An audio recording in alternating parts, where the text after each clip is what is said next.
Hey, what's good everybody, it's Lance again, and today I'm coming at you with another video reviewing, reacting, recapping to the newest BAFTA winner award list that just happened recently. I just saw it on BBC America. I watched it as if though it was live, and I kind of had a good time watching it. It was kind of a predictable show, honestly, but you know, I think we're gonna just recap every single award winner of the night. So yeah, let's just go. First of all, the EE Rising Star Award went to Daniel Kaluuya. This is, I believe, the only award that's gifted by the people instead of the Academy, and it went to Daniel Kaluuya.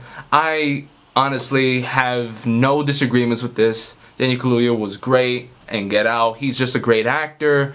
Obviously, I wouldn't have minded Timothée Chalamet to win as well, but both of them were kind of neck and neck for it, and I understood why they would give it to Daniel Kaluuya. Considering the fact that he is a British man, I think it was a no-brainer that he was going to win. So there you go, Daniel Kaluuya. Perfectly deserved. A surprise of the night definitely had to be for Blade Runner winning Best Visual Effects over War of the Planet of the Apes. I thought that that was definitely going to win this. I think it's still going to win the Oscar, but right now Blade Runner 2049 has won Best Special Visual Effects for the BAFTAs. And yeah, I mean, I don't have that too many disagreements there, but I do think that the motion capture work in War for the Planet of the Apes is just something that's impeccable, and I think that the Academy, especially this March, should like really fully acknowledge.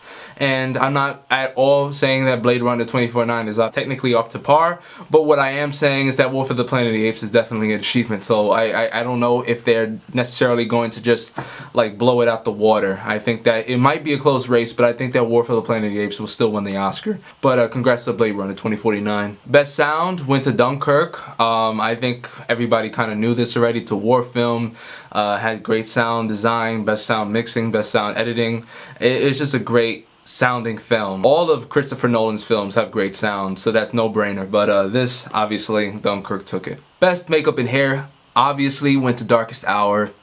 Come on, I mean, the makeup probably just made his performance for a lot of people, so of course it's going to win. Like, that's just a no-brainer. It's honestly was so predictable. Best costume design thankfully went to Phantom Thread for Mark Bridges' great costume design.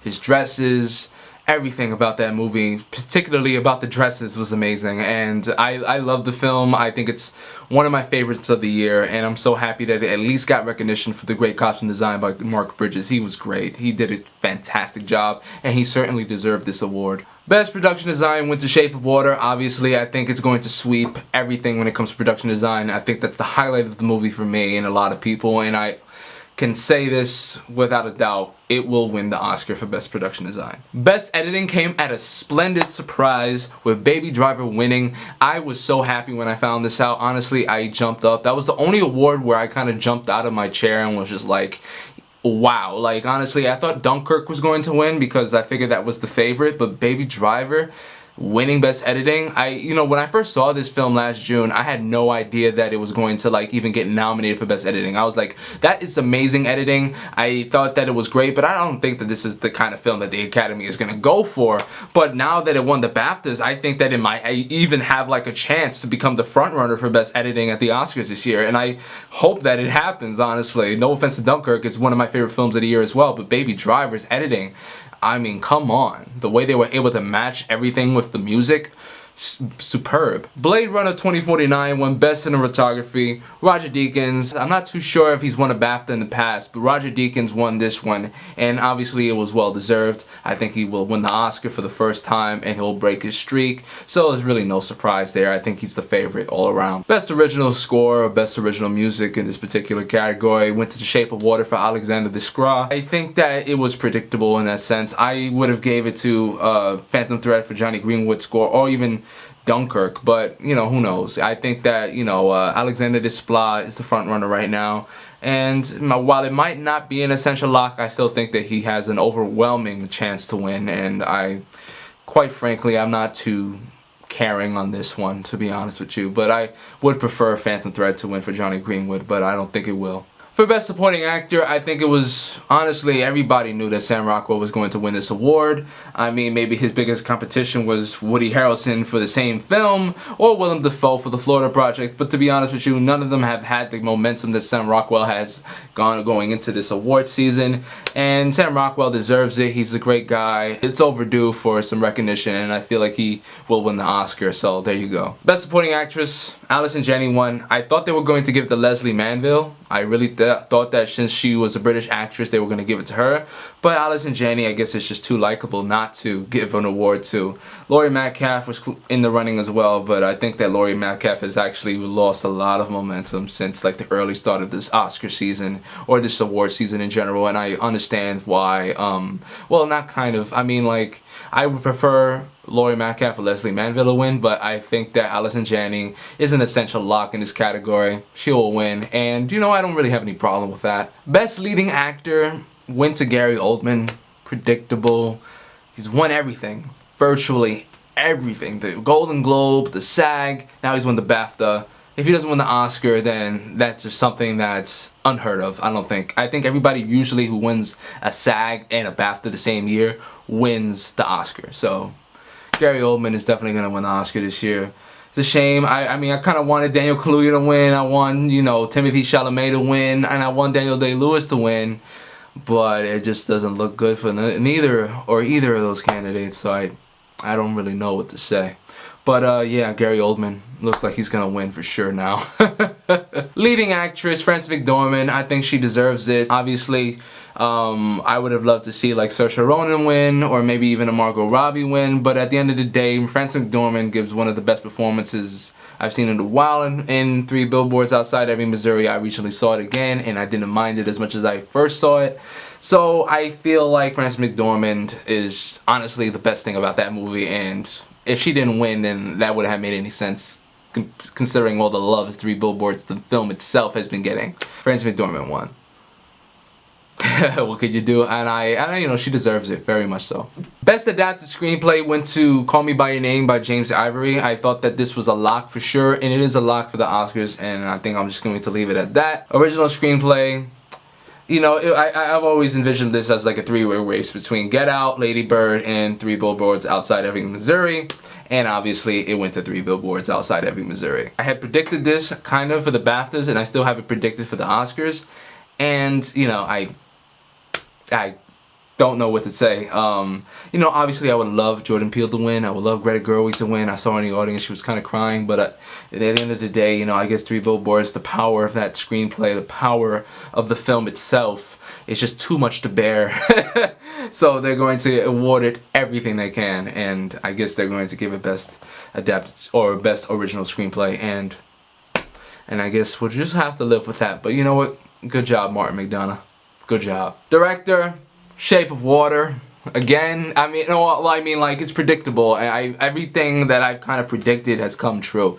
Guillermo del Toro won Best Director this year at the BAFTAs, and you know, he deserves it. He has a luxurious career. He's a great director. He's such a visionary, and since Pan's Labyrinth, I've loved his films, and good for him, you know? I mean, obviously, there was really no one on this list that I felt that deserved it over him, considering that it's not the same list of people nominated at the Oscars. Of course, you don't have Jordan, you don't have Greta, and you don't have Paul Thomas Anderson, but you do have Christopher Nolan. I would have not minded a Christopher Nolan win, but you know what? Guillermo del Toro can take it. He can sweep. He can win everything. Who knows? I mean, I feel like he might, and he probably should. So, good for Guillermo del Toro. And then also for like Outstanding British Film, Three Billboards won as well. So it's like interesting how that works, considering that it's not taking place in Britain or the UK at all. The title of the film itself is Three Billboards Outside Ebbing, Missouri. It's taking place in Missouri, and you're still going to give it to Three Billboards Outside Ebbing, Missouri when it's not taking place in Britain or anywhere else like that, which is interesting how that works, considering you have a lot of other good candidates here. You had Darkest Hour, which I mean, I personally don't believe that's a good candidate, but you know, it's a British film. Definitely, it's very much a British film.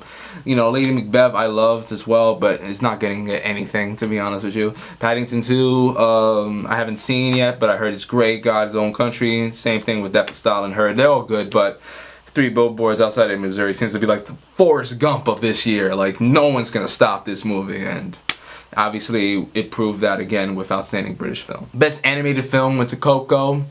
Really no surprise there. I mean, Loving Vincent. I mean, I love Loving Vincent as well, but I just think Coco's too powerful. It's a Pixar film, first of all. I don't think that anybody's gonna stop a Pixar film right now. So yeah, Coco won. Now, obviously, the main award of the night was Best Film. You had Call Me By Your Name, Darkest Hour, Dunkirk, The Shape of Water, and Three Billboards Outside Ebbing, Missouri. And you guessed it, Three Billboards Outside Ebbing, Missouri won. There you go. Powerhouse. I honestly think that there's nothing stopping this movie. I had it in my predictions that maybe Shape of Water could win, but I think maybe after this latest BAFTA win, I think that Three Billboards could actually win now best picture at the Oscars this year. And you know, to be honest with you, I saw both films recently. I saw it at a friend's kind of birthday party. He had it at like a bar in Brooklyn, and I kind of saw it, and you know, I ironically, or I don't even know, coincidentally, I liked Three Billboards a heck of a lot more the second time I watched it compared to Shape of Water, which I kind of almost fell asleep. Not fell asleep, but you know, I just feel like it's a very conventional film. Even though it has a taboo romance, it's still very conventional. Three Billboards is obviously kind of a very unconventional movie, so I can understand why they're going to give it to that because of that. You lose if you do, you lose if you don't.